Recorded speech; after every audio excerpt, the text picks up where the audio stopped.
Here, and thank you to people standing in the back. I appreciate you guys. Sorry we didn't have enough chairs. This is a smaller space than we anticipated for the crowd. My name is Rose. I am the film producer, and I'm very happy to be introducing a submarine named Shoebox by Joshua Patton. All right, so I just want to give a thank you to all of our sponsors. So we have the Schneider Museum of Art and Art Beyond, Ashland Artworks, Ashland Elks Lodge, Ashland Public Library, Ashland Parks and Recreation, the Black Sheep Pub and Restaurant, Case Coffee Roasters, Gambrel Arts, the Great American Pizza Company, Grizzly Peak Winery, the Oregonian, Oregon Shakespeare Festival, Rockafairy, Science Works, and the Sign Dude. Thank you so much to our sponsors. If you feel like donating to our artist, we greatly appreciate it because he's doing all this for free and he's doing a great job. So thank you so much and enjoy the...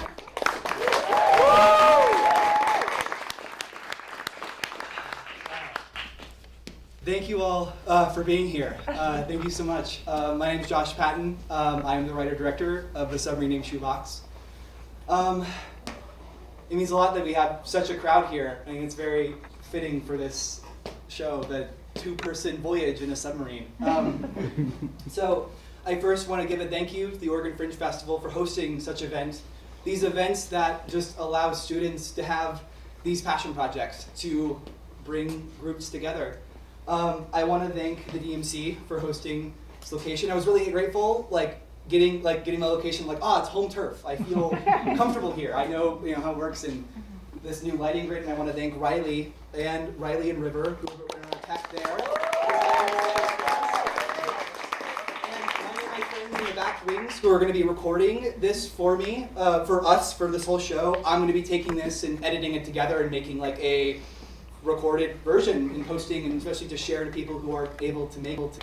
I want to thank my crew, my assistant director Kaitlyn Leal, and my two actors, Nicolas Budde and Ken Lee.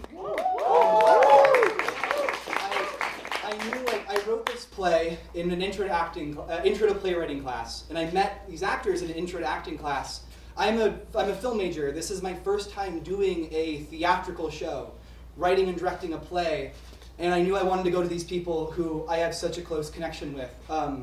And it's a very intimate play, and it's a very intimate group, or a very small band of people who put this together.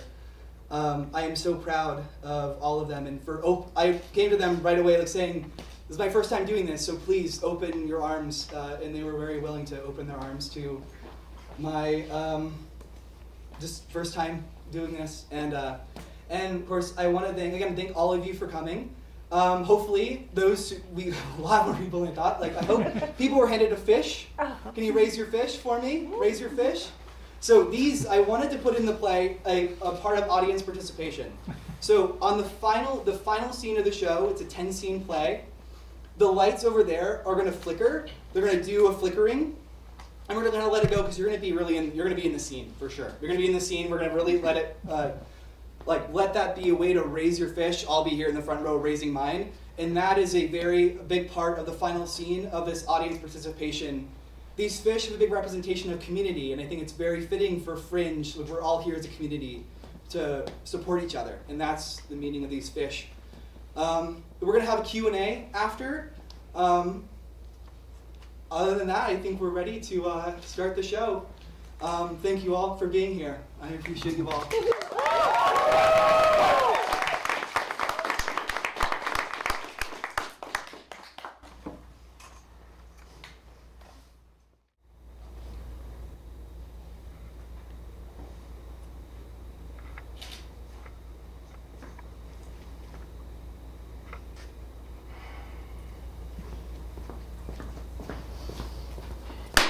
Chores, lad. Chores? Aye, you've been neglecting your chores. I've already done my chores. It's the chores that put me to sleep. It be those papers that put you to sleep, not this broom. Now come on. If that be true... Listen, I was looking over my research, and honestly, I would like your opinion on it if you'd be willing.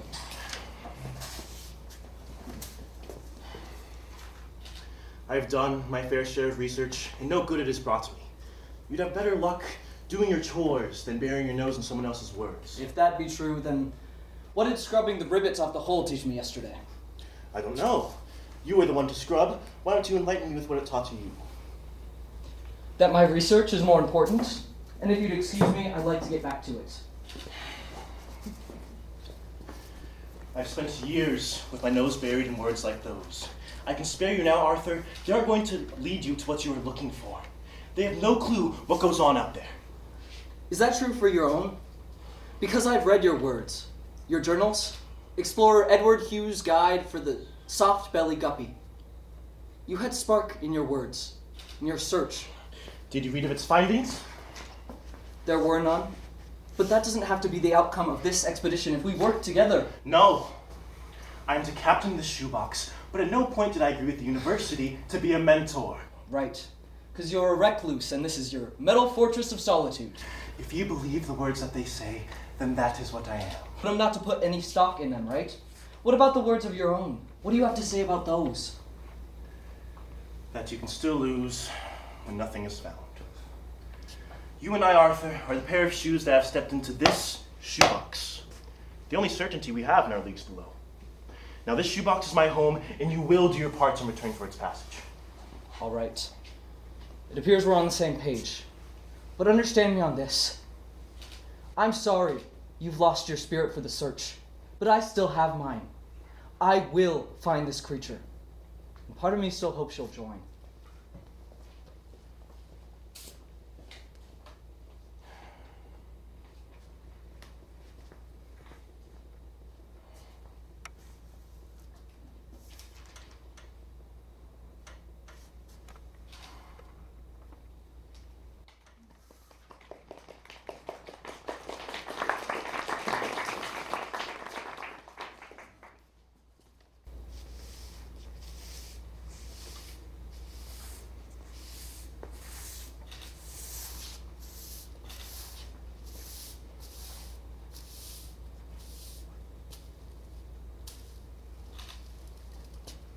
A beauty, isn't it?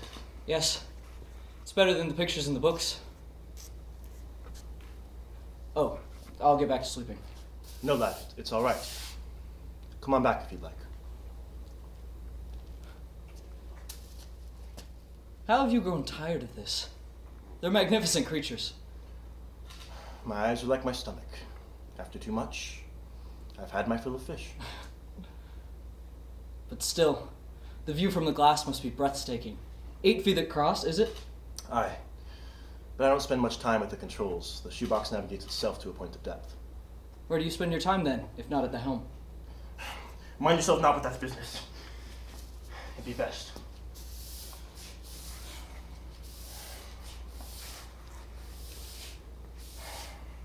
Tell me, Arthur. What do you see when you look out there? What makes you want to study them in your books? Well, I have no reason to believe that this vessel could get down this far, but at the ocean floor, there lives a type of worm. Its iridescent shell would look beautiful in the light, but it lives as a 10-foot coil burrowed in the sand. It's called a bobbit. A bobbit? Yes, but this bobbit is a villain, a cowardly one at that. It travels through the sand, waiting for a school of fish, but it doesn't just attack them. No, it waits until one of them brushes against its antenna. And when one does? It snaps out of the ground and snatches the fish. Its jaw could slice it in half if it pleased. Are you into the gruesome, lad? No, not that. This worm preys on singular fish, but breamfish, simple fish, won't let that stand. Alone, they would be snatched up, but they gather together and they swarm the worm with jets of bubbles. And Bubbles? yes, bubbles. They gather and mob the worm with jets of bubbles until it scurries back into the sand. And when I look out this glass, I see communities taking care of their own. I guess I just don't see that on the surface. No, lad. You don't. Finish your chores now.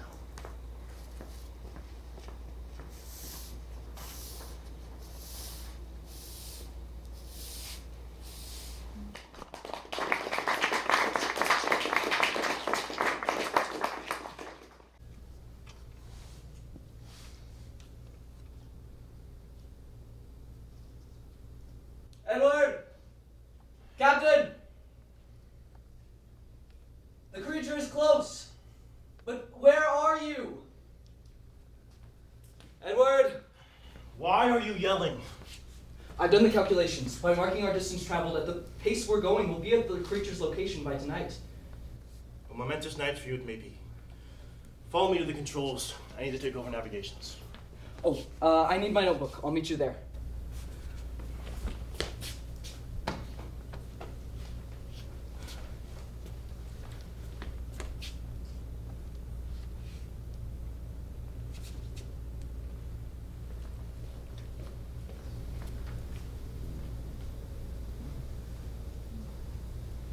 Paintings? Beautiful paintings. Is this man? Who are you, Edward?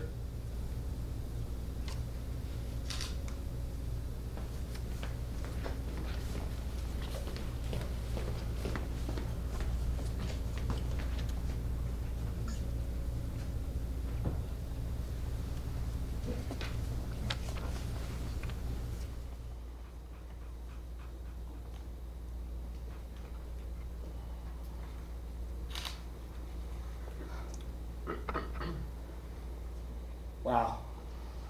There you are, lad. Thought you might miss your creature. My notebook, as I said, I went to grab it. Right. Come, have a seat. If What? Nothing. Eyes up. Your discovery may be soon. Are we at the coordinates I gave you? Aye, just about. 3 days we've been in Shoebox, and 3 days it took her to bring us. Even so, it's not just being here.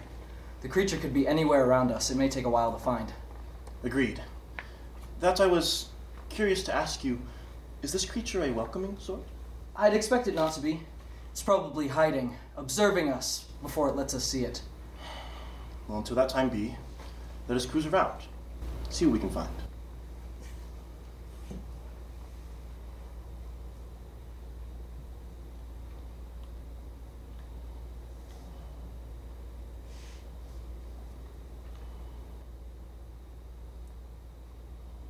Calm now, lad. Let me scare it away with that. Paid no mind, it was nothing. When was the last time you slept?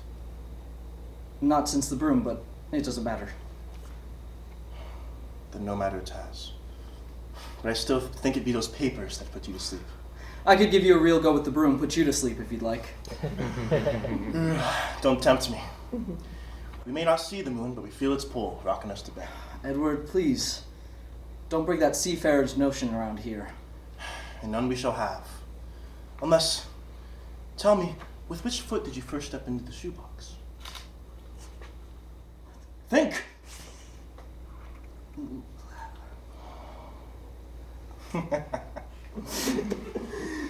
Pay no mind to that either, lad.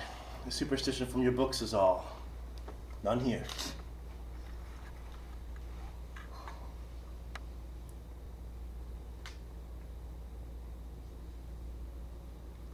I'm not above your chores, you know. No word of it was said. The summer before university, I worked timber in the redwoods.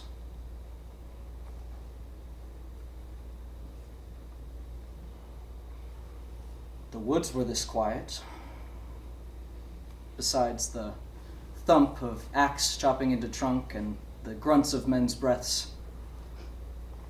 Thump and groan. Thump and groan.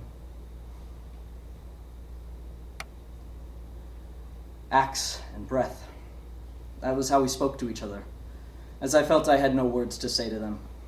Those words of men. I was not a man like them. Not half as manly. I wrestled with that as I chopped into those trees.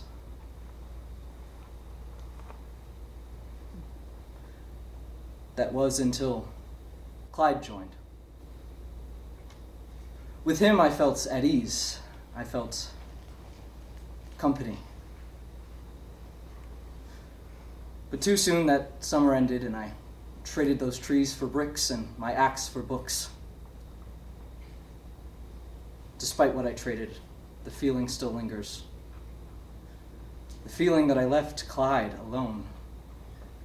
in those redwoods, suspended in the thump and groan. Thump and groan. Thump and groan. It's hard being a timberman.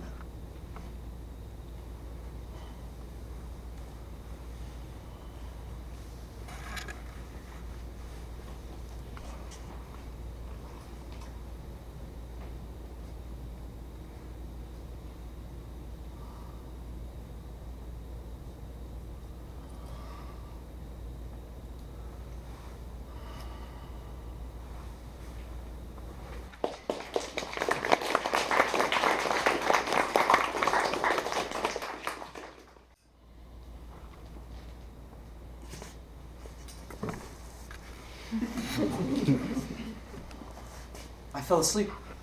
How could I fall?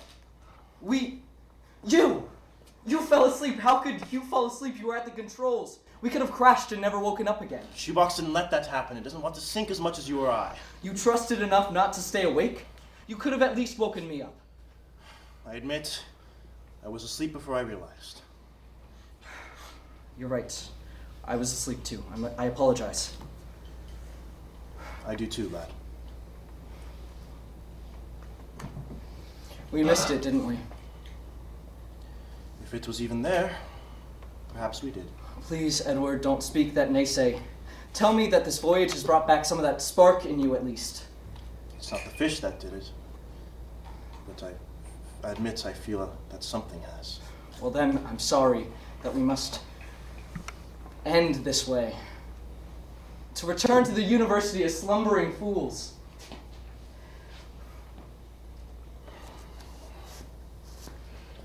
I know how it is you feel, Arthur. I felt it myself many times before. Enough times to know it's pain I don't wish on anybody else. Look, your creature may be out there, it may not, but I am not willing to leave that question unanswered. Well, we can't stay. We only have enough supplies for a return voyage. We just tell the university we got lost on the return. Got turned around in some coral. They don't know what goes on these voyages anyways. You and I, though, Arthur, are going to have to hold out. Be confined to this box a bit longer. I knew there was some spark in you left stir, but what do we have to do? First, we must agree on these terms. The food must be rationed from here on out, and the fuel needs to be maintained. We would do a check on each and agree to how many days we are able to stay. That sounds fair. I understand rationing food, but what about the fuel? We stay here, at the spot in which we believe the creature resides. We let the shoebox float idle, and perhaps go for small searches each day. It's best to keep it still, though. It may allow for the marine life to get more comfortable with us being around. And make them out of hiding. Aye, lad. To finding our creature, sir. And to not laying our final rest in Neptune's bed.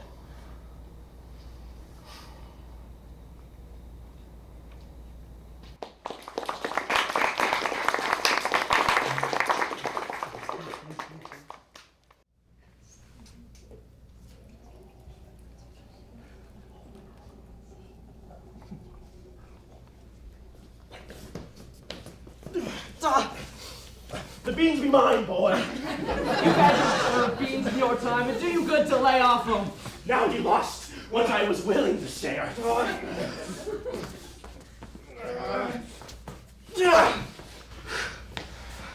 You had no such intention from the start.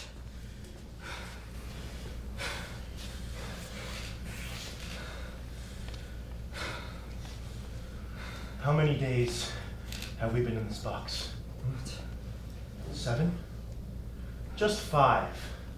How many did we ration for? Help me to recollect. Don't talk like that. If these be our last beans, then it must have been a few. Wouldn't you agree? Aye, sir. Agree is what we did to ration. And ration we did. Even kept the can opener away from our stock to best dissuade from selfish interests. But nothing would be stopping us from giving in, would there be? Stop it with your accusations, okay? I had nothing more than what we shared each night, and I don't believe you did either. But you stop this, or I may find use for this. It won't come to that. Doubt you'd have the scruff even if it did. It'd be Neptune's doom to you if you were to strike down your captain. More superstitions, seafarer? Yes, superstitions. Both you and I are too educated and experienced to believe in such things. But there could be one we may be willing to try. What are you getting at, sir? The power of song and dance. It's been used throughout history to ask for blessings through trying times such as rain during drought or to ask for love during a time of violence. Now, we can't ask for this can to be never-ending or to grow larger or duplicate. That would be ludicrous. But we may ask for it to be more nourishing to our stomachs and fulfilling to our souls. If it means we get to eat, go on. Good lad for playing along. Now join me.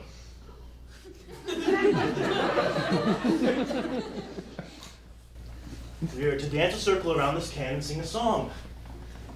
The words don't so much matter, it's the believing that does. I'll come up with some as we go, and then you join along with me.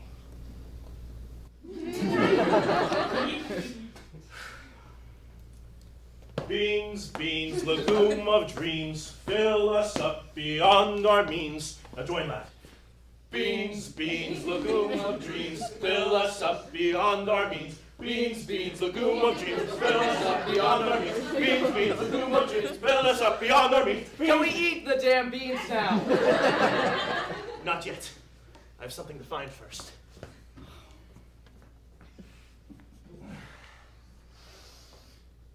That bean dance may not do shit.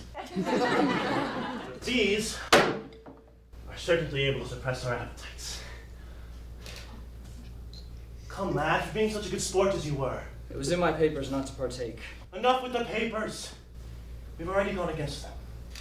If it helps, you may recall it says for the time we are on this voyage, you are to follow my instruction. Yes. All right. Good. Then I instruct you to drink. We're going to need it with the last of our food gone. All right, then.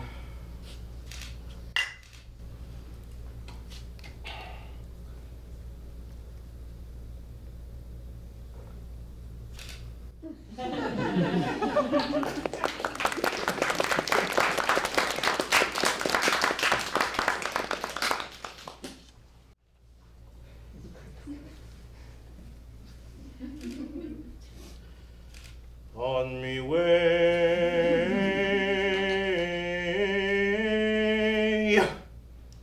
we'll pay Paddy Doyle for his boots. On me way,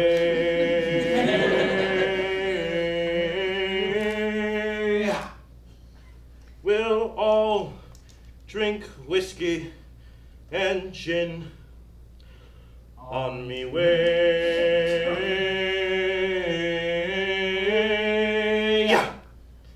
we'll all shave under the chin. On me way,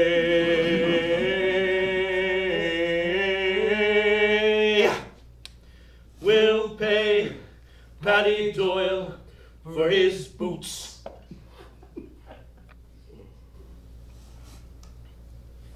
Sing me another song, Edward.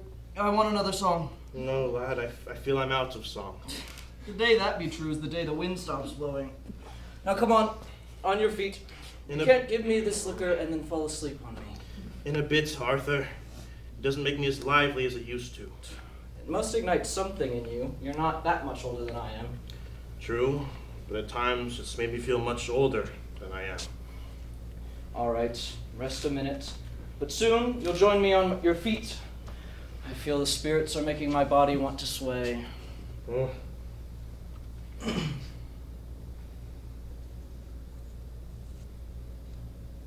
Does it help? What? The liquor, I mean. Does it help? I'm sure it must have been hard, searching for your creature and not finding it alone all these years. I wasn't alone. You weren't?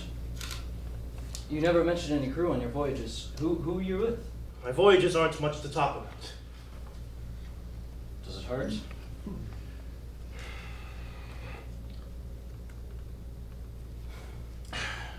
Did it when we woke up that morning at the control deck? Yes.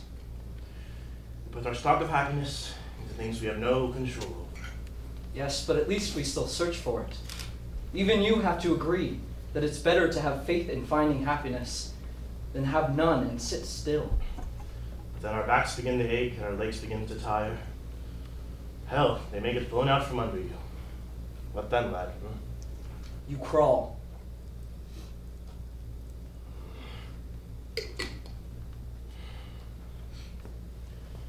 I was harsh in the way I asked before, but can you tell me, what does this creature mean to you? I fear I've lost sight of that the further we've plunged. Well, as you consider, don't lose hope in it. But don't put your entire being into it either. I won't. Thank you. Now, sing me another song. Aye. Sing this along with me.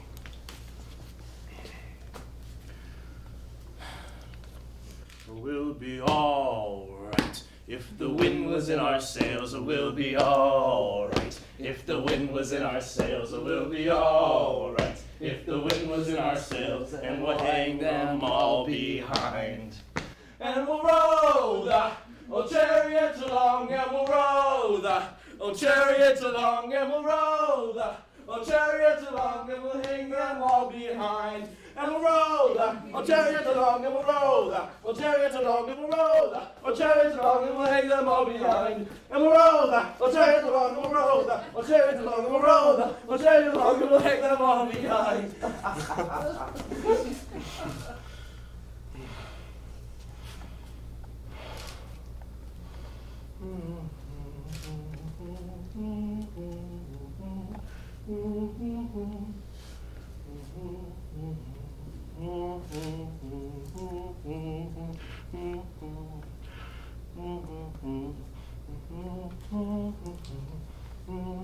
Your melody is beautiful, Edward.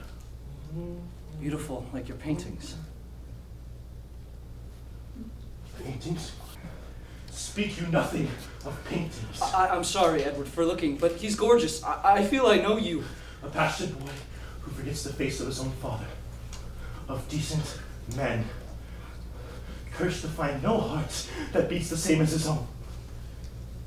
Keep ye close, though lost and gone. Never to have again. My heart, you stabbed with your poisoned eyes. Eyes that look so warmly into mine. Those eyes which look upon my art with such poisonous treason. Behold my words, Arthur, as King Neptune himself looks upon you with pity. My paintings were for no one to see, let alone the half-man you may be.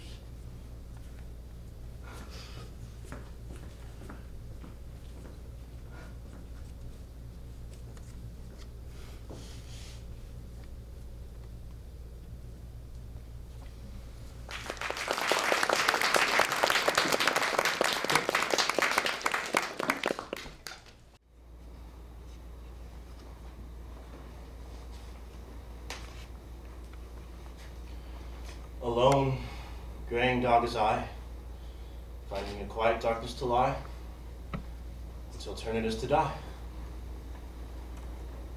I haven't seen the sun in beyond a fortnight, or felt a breeze that not to carry salt. The warmth doesn't make it down the trench. But it did begin to, if I let myself believe it. But believing is in short supply, and my pockets are empty. How many voyages has it been now that I've just closed my eyes? To seek solitude, to drown?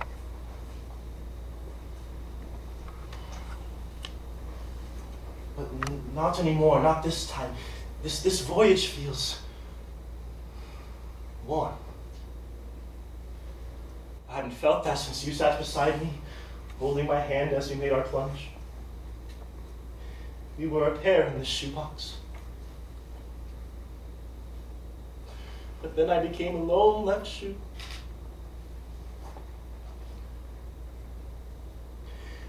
There is something about this man that despite what he think he may be, he may be a right shoe to dance with again.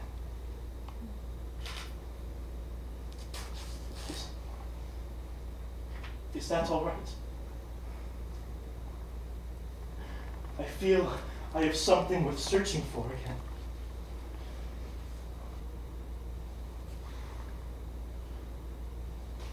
But I will have always found you.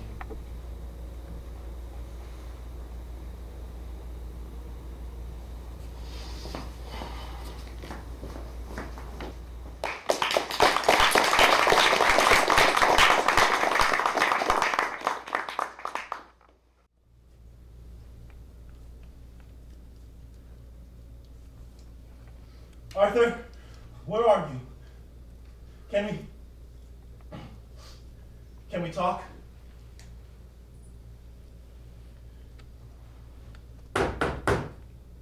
Lad?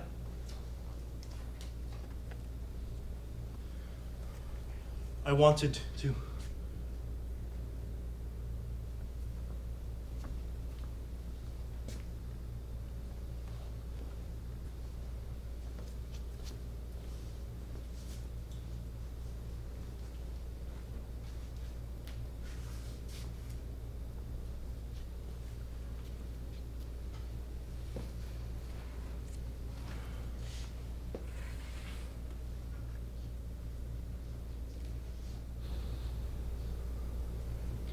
Oh, Donnie, my heart.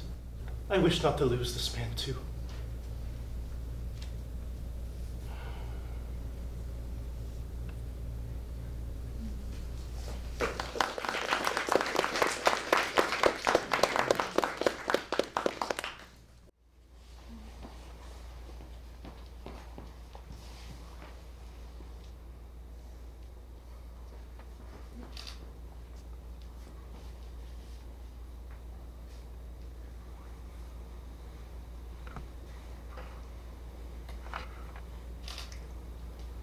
I saw you packed away your papers.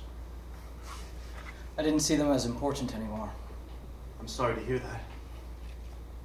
I'm sorry for my words that led you to such a place. Who is the man in your paintings, Edward? Did he sit here before me? I'm sorry for my outburst before. The least you can do is tell me. But you hurt me, Arthur. You hurt me when you looked at my paintings. They were private. Something I wasn't willing to share. I'm sorry. Edward, I shouldn't have looked.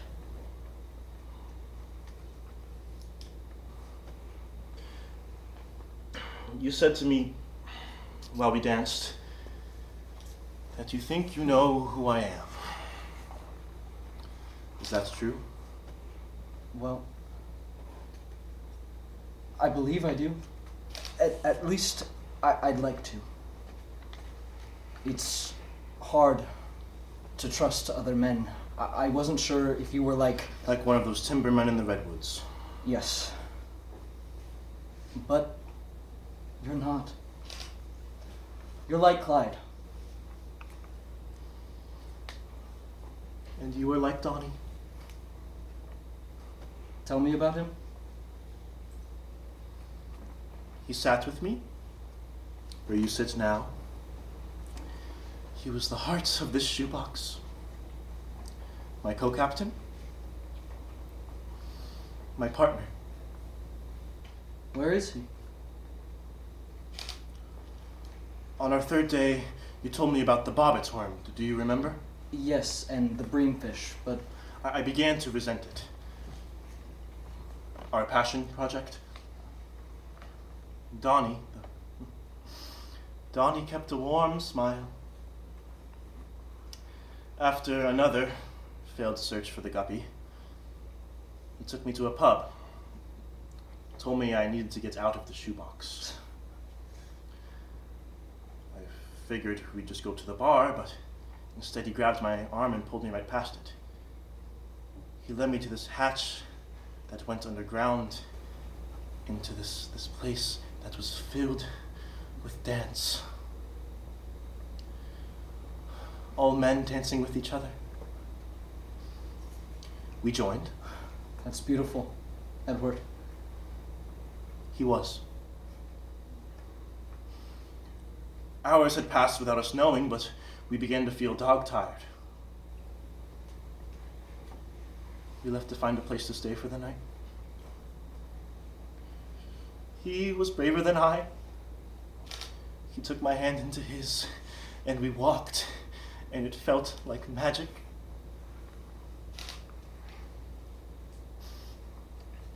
But some don't like to see men hold hands, Arthur. Some men are like bobbins.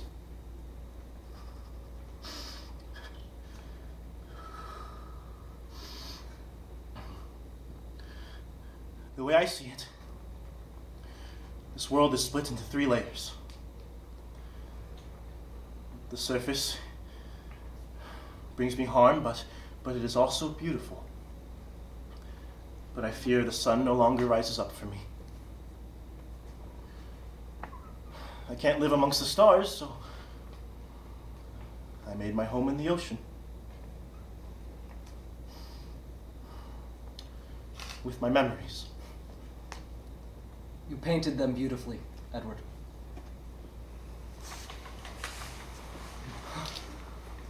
This may be a creature, lad.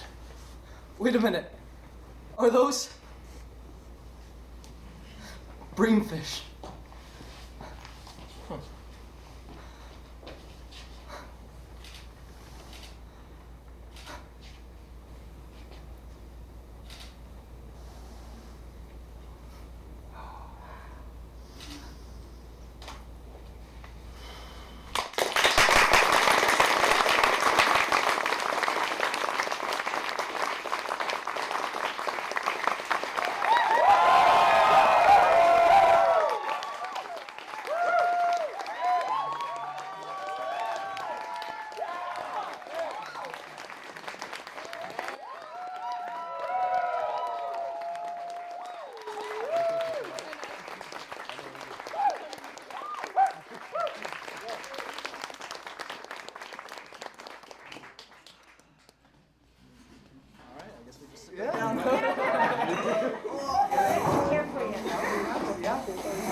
Thank you. That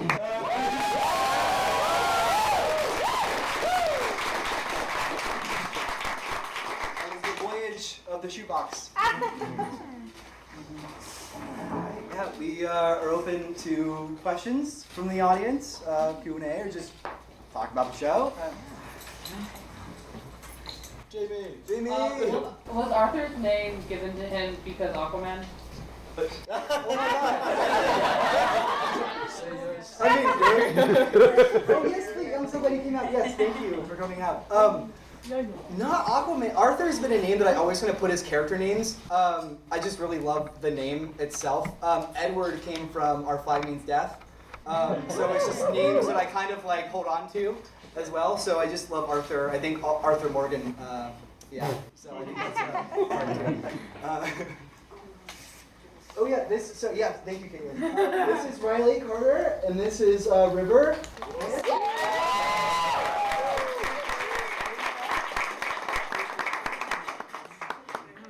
Yes, Ellie. What were your inspirations when it came to writing this story? Yes, I really am enjoyment of chamber pieces. Those being very contained. I love chamber pieces in movies, and I actually wrote a paper in class about like how theater, like I started out in theater with like it being just letting characters tell the story. Mm-hmm. To minimal cast, minimal set. If you saw like purposely, it's written in a way that like a lot of scenes mirror themselves. Minimal set and characters to let the characters tell the story and be the story. And I thought, what better than a just 2-person submarine?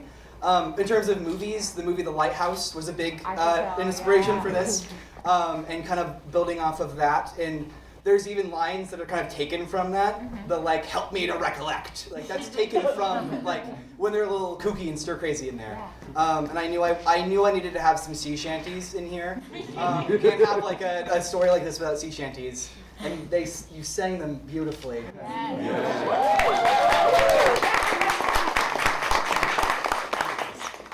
Who did the paintings? I did with Rhiannon. We did the paintings together. That was a really nice activity, just to do them. I did 2, Rhiannon did 2. Oh, I did 3, Rhiannon did, sorry, yeah. Well, we did it together. Yes. How did this come to be a part of Fringe Festival? I was inspired. I was inspired by Rosemary's play last year. Rosemary's actually doing a show this Fringe Festival, this weekend. Yes, we both actually wrote the plays for our Fringe, in that intro to playwriting class. Rosemary's Cruciform happening Saturday, Sunday. I was inspired by Rosemary's Hobbit's Tale that performed last year. I'm like, wow, this would be an opportunity to like do a play. But again, I've never done before, and it was just worked out great with the timing of that class and writing this. And the final for that class was to write a like 1-act play, and I wrote it purposely to be something that I could feel comfortable doing, especially with such a great group. Thank you. Do we have any questions for actors and other people involved? Like, please ask. Yes. I was curious as to why you chose beans as the last item. I got to come up. I came up with that bean chant, and I just thought like just beans being the final piece to really nourish their souls. That was fun to write the beans, Lagoon of Dreams. I've always thought of it as an homage to like Brokeback Mountain. That is so fitting. Yes. Yes. For the actors, what were your favorite scenes? Or your Probably. I the bean scene. They really did that like Yes. fight choreography. That was Like, so that was fun. all them. It took like a few attempts for me to realize like how to roll the beans out. It on was stage. perfect. I couldn't help but just go like, oh my god. I tried kicking it a few times. Yeah. I was like, that's not gonna work. That was the scene where everything hung in the balance of the bean can. Like, Yeah, where's exactly. it gonna go? And it was like, I was sitting there, I'm like, oh my god, it worked. It worked. I agree with the bean scene just because it gets the drama and like the seriousness and the intensity and also the comedy. I think my second favorite would be the when we're drunk. I think it's really fun to play that and like the anger of also towards the end of the scene and like finally letting that fly was really entertaining. Yeah. Did you guys, like, had you read it before, or was that the first deal he said, would you guys do this? Was that Yeah, Josh reached out to me first last term, and he was like, I have this project, and like, I know you from Intro to Acting, and like, I really want you to play this one character, and he's like, it's not fully written yet, but here's like a side. He showed me scene 2, I believe, and he's like, read it over and get back to me, and then he gave me like kind of a summary of the show, and I said, I'm in. I was like, oh, like 2 queer men in a submarine? I was like, absolutely, so, yeah. Yeah, I mean, he reached out to me. We've actually worked previously before, which we'll talk about in a second, all of us. And I read the entire scripts the night it got sent to me. The night Nick was like, could I have it? And it was just kind of the first, like, it was still in draft phase. I'm like, yes, go ahead. And like, we all had really great conversations about that molded the play even more so. Having all of us like sharing draft notes and like making it the version that it is. It was, And it was like, awesome. So I was like, this is awesome. I haven't gotten to do just a play since like high school. I've been doing musicals a lot, so it was nice to go back to just acting. And we actually, was it our beginning of sophomore, beginning of freshman year? Yeah. It was the end of freshman year. Spring, It was spring of freshman year. We ended up doing a short film homage to American Graffiti, where it's Wolfman Jack and I don't remember really saying the name of the character. Yeah. Wolfman Jack and the kid goes into the things. Hey, I need to get to this girl. I need to now sound like you guys have seen the movie. That was the scene we did, and Yeah, and we then were all. now it's our little reunion. Yeah. It was so much fun, like being in at like the entry level of the project, like how open you were to letting us like help you draft new scripts and like you're like, please give me feedback. Yes. Like leave comments on Yes. it's a live document, I promise. Yes, and I'm like, absolutely. oh cool, okay. And we actually like spent a couple hours like in the library. They were like, please get out of the library. I was just like, I feel like we need to workshop this thing. He's like, no, please tell me more. I was like, okay. So that was so much fun. And we whipped it together fast. We What did, was our yeah. first rehearsal? We kind of set the foundation last term to just kind of like to talk about the show. We weren't able to meet as a group because of just scheduling, but like at least like again one of the main things I thought I could do with not being much into like directing experience. I'm like I want to just do all the pre-production, get schedules out there, make Google calendars, get everything together. And Kaitlyn was a huge help with that and getting all of that together. And then we had our first in-person meeting the first Monday of this term. Which was April 1st. April 1st. And then we met that, so that was like to go over logistics, and that's like, we kind of went over the script, Ken and I, and then on that Wednesday, we blocked our first 2 scenes, and we just continued 2 scenes per rehearsal, Monday and Wednesdays. And then we had like tech and stuff in the weekends, but this has been such a quick turnaround to this, and I am just so phenomenally proud.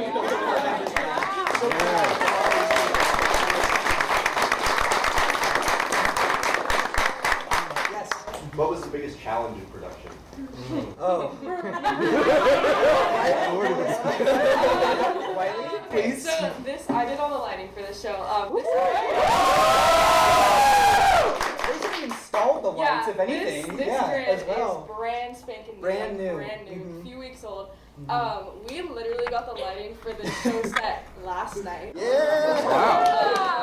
It was a horrible challenge. Things kept bleeding and going wrong, and like the light board wasn't working for a while. Like we were in here last Saturday for our first tech rehearsal, and I was like, guys, nothing's working. I don't know what to do. I don't know what to do. So last night came in, got everything reset. I had to basically re-code everything into the software.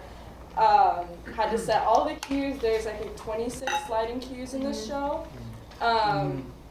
Did everything last night, and that was, I felt so bad. Oh my god. This was such a struggle. But we did it. You did it.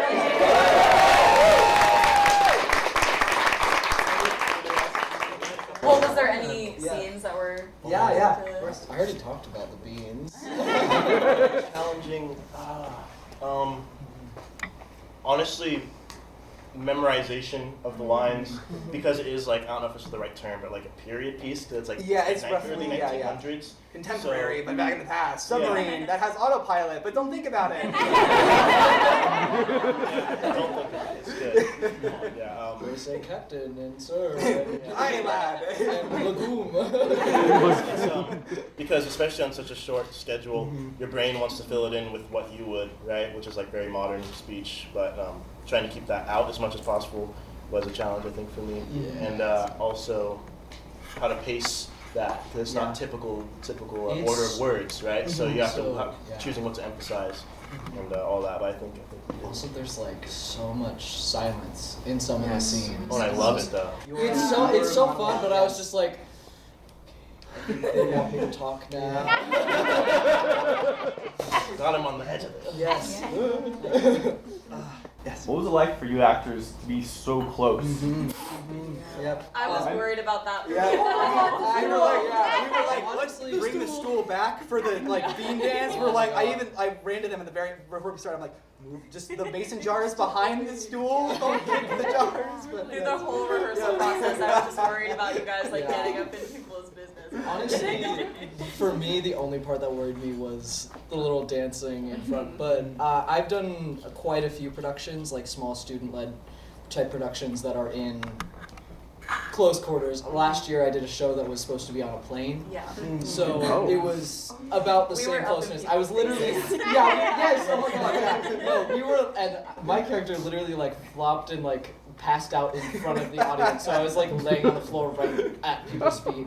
So I was like, please don't kick me. But yeah, so it wasn't too different for me. But how about you, Nick? Did you have something to add to that? I thought you were. Arthur's character. Yeah. The beginning of the play where you see the fish for the first time. Mm-hmm. Your eyes. It was like magic. I was visualizing the fish. Yes.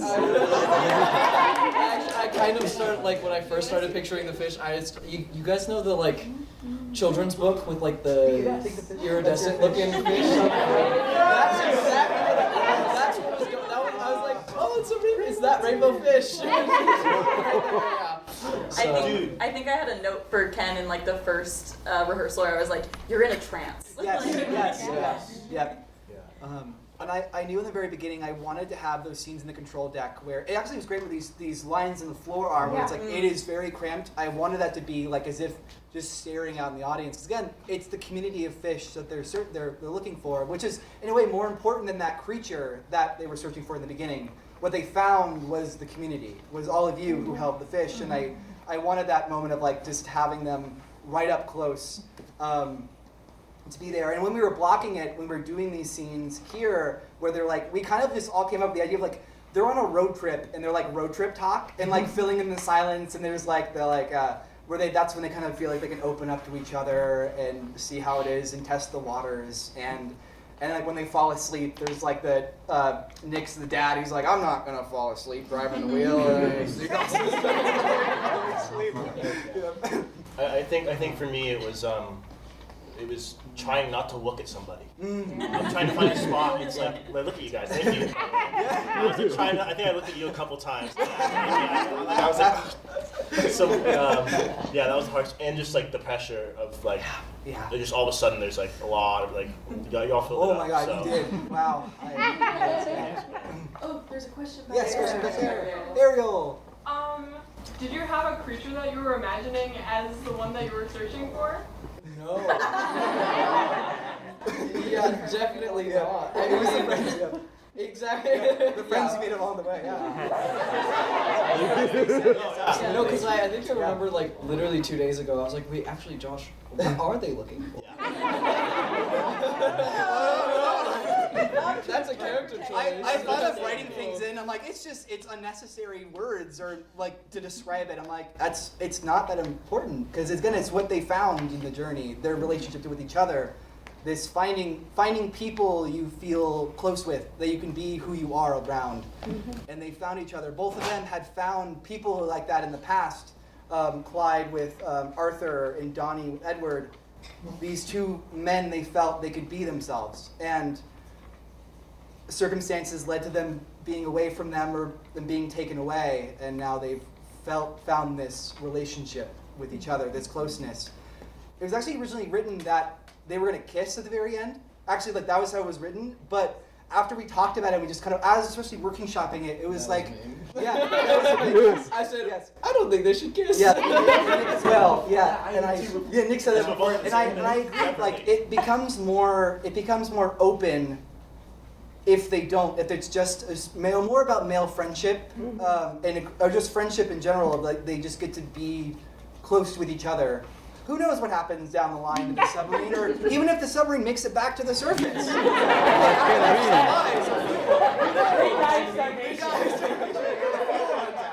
But I think that just makes it more of an open story. That I was really happy. Again, like it was an ever-changing, and we were all giving notes. Kaitlyn was so instrumental to me being an assistant director, like for the stage, because it was my first time doing stage directing.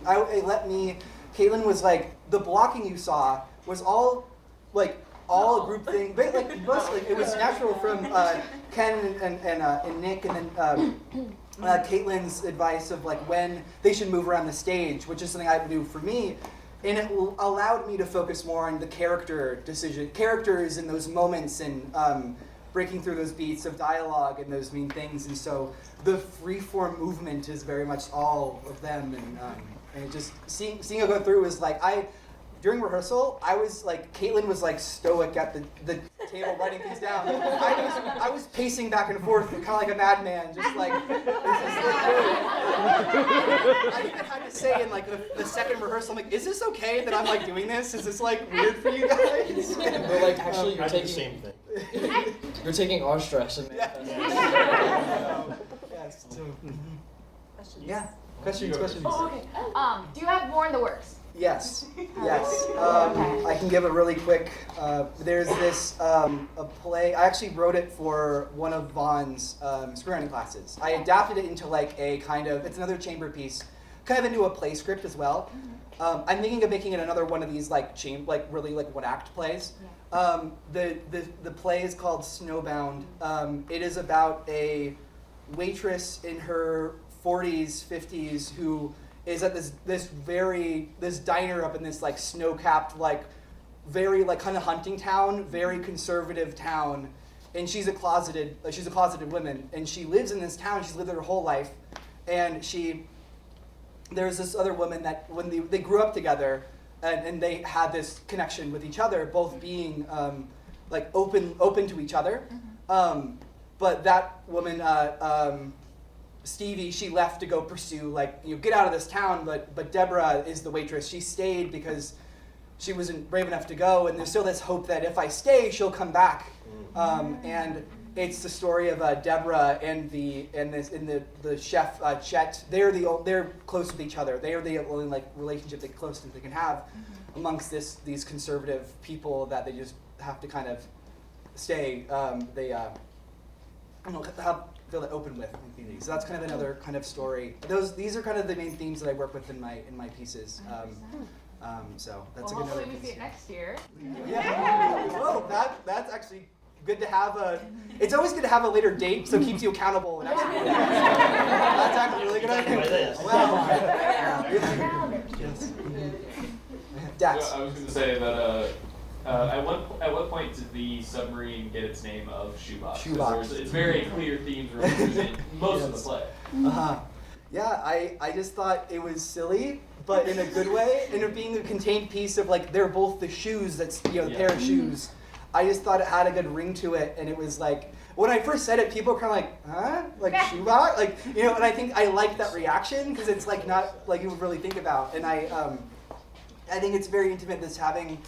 And there's that, you performed it so beautifully, Nick, of like, and I think it was actually even Ken brought up this line in Nick's monologue where he goes, I became a lone left shoe.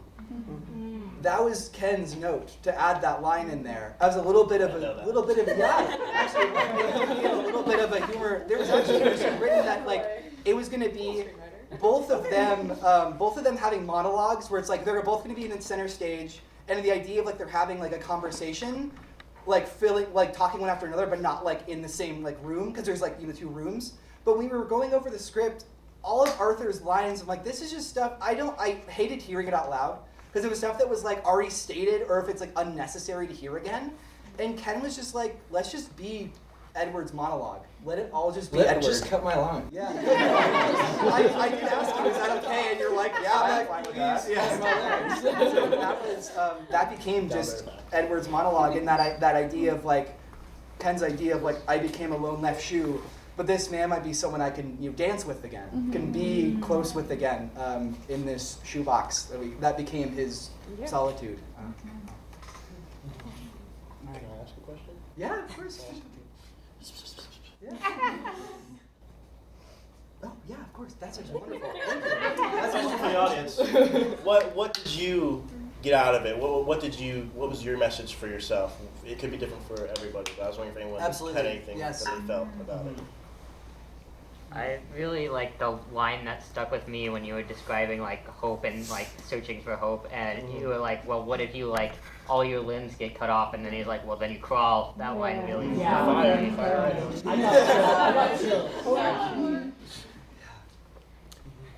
me. I do violence prevention education with kids, and first of all, it's such a touching story and so beautiful, but this whole idea of us all being in this together I think was such a beautiful gift for all of us. So thank you. This is what this is how we change the world, you know, by coming together like this. So thank you so much. Thank you. Yeah. Thank you.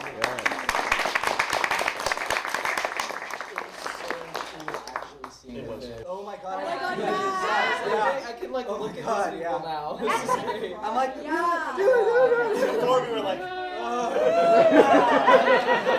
is that green fish? Last night when we were running the show, they kept looking like directly in the center. I was like, guys, there's gonna be people all around you. Like, look everywhere. Yes. I think one thing that I think it stood out to me in like two very distinct ways in two very different parts of like my brain and my life, because I'm an elementary school teacher, and I feel like that's something that we're constantly trying to teach and constantly struggling with in what feels like a very isolated world.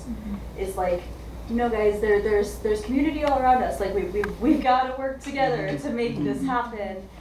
And so, you know, that, I mean, the past couple of weeks have been an adventure, but that really was like, oh, this is like such a great metaphor and analogy. Like we're talking about this right now. We can use this. And then also being in the queer community and coming from such a conservative, closed space into like the understanding that like sometimes it takes, you know, years and years and years to find community, and like that like creature being like, oh, here's like finally a safe space that I can find. And so it's like these like mirroring parts of like what community can mean and does mean. Thank you. Looks like you hit it right on the head. Yeah. About that the whole time. He's like, it's community. It's community. Like, that's good, right? Yes. Jack. I love gay people.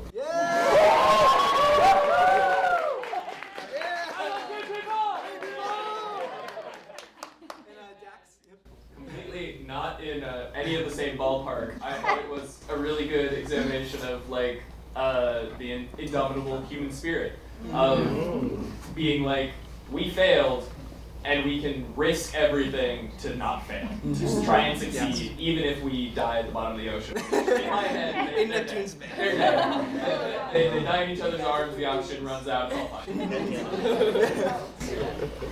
Beans.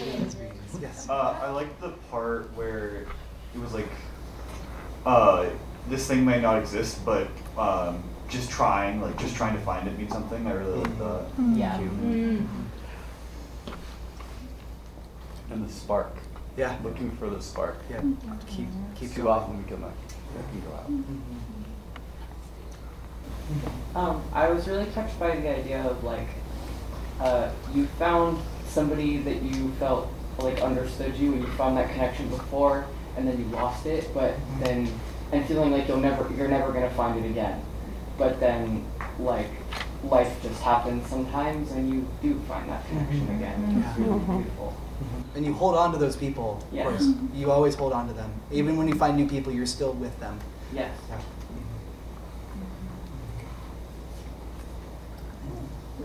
I found it really impactful.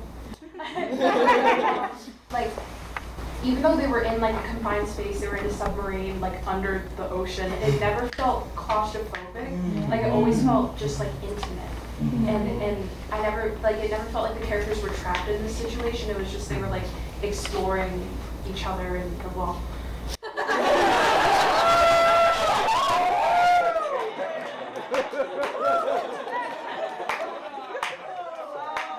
Let me fade to black.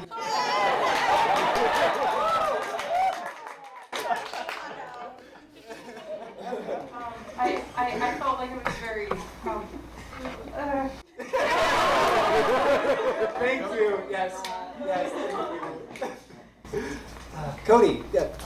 I just wanted to say, like, it was like, I know Josh is definitely proud of you too, but I also feel like just really proud to be a part of this and be able to watch this, because it's not, it's one thing to like hear a story about male closeness or to read it, but to see it acted out is so powerful, and that like I was crying a little bit on the last because like just the fact that you guys are doing this in front of an audience and sharing these messages with people, and we all get to be here for it. It's just beautiful. Yes. Yeah. Thank you. Yes. Thank you.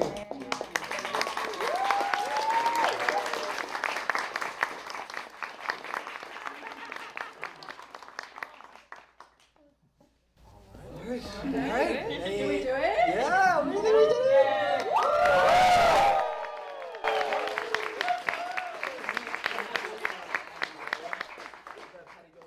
Oh, okay. Do you want to do Patty Doyle's boots? Yeah. On the Yeah. We'll pay Patty Doyle for his boots. On the way. Yeah. We'll all drink whiskey and gin. On the way. Yeah. We'll all shave under the chin.